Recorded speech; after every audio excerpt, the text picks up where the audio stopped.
আয়াত 52 ওয়া কুল্লু শাইইন ফাআলুহু ফিজ জুবুরি।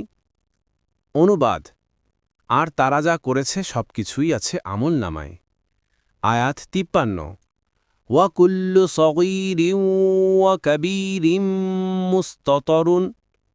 অনুবাদ, আর ছোট বড় সবকিছুই লিখিত আছে। 1 তাফসির। 1 নং ফুটনোটের বিবরণ। হাদিসে এসেছে, রসূলুল্লাহ সাল্লাল্লাহু আলাইহি ওয়াসাল্লাম বলেন, হে আয়েশা, যে সমস্ত ছোটখাটো গোনাহাকে তুচ্ছ মনে করো তা থেকেও বেঁচে থাকো, কেননা আল্লাহর পক্ষ থেকে এগুলোরও অনুসন্ধানকারী আছে। ইবনে মাজাহ 4243, মুসনাদে আহমদ 5/331।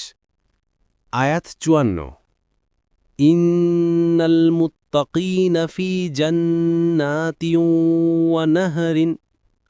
অনুবাদ, নিশ্চয়ই মুত্তাকিরা থাকবে বাগবাগিচা ও ঝর্ণাধারার মধ্যে।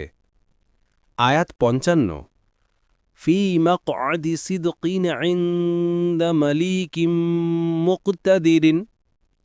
অনুবাদ, যথাযোগ্য আসনে সর্বশক্তিমান মহা অধিপতি আল্লাহর সান্নিধ্যে। পরবর্তী তাফসিরে যেতে ভিডিওটি শেষ হওয়ার পূর্বেই এই বক্সে ক্লিক করুন। ভয়েস বা উচ্চারণে অনিচ্ছাকৃত ত্রুটি ক্ষমাসুন্দর দৃষ্টিতে দেখবেন ইনশাআল্লাহ।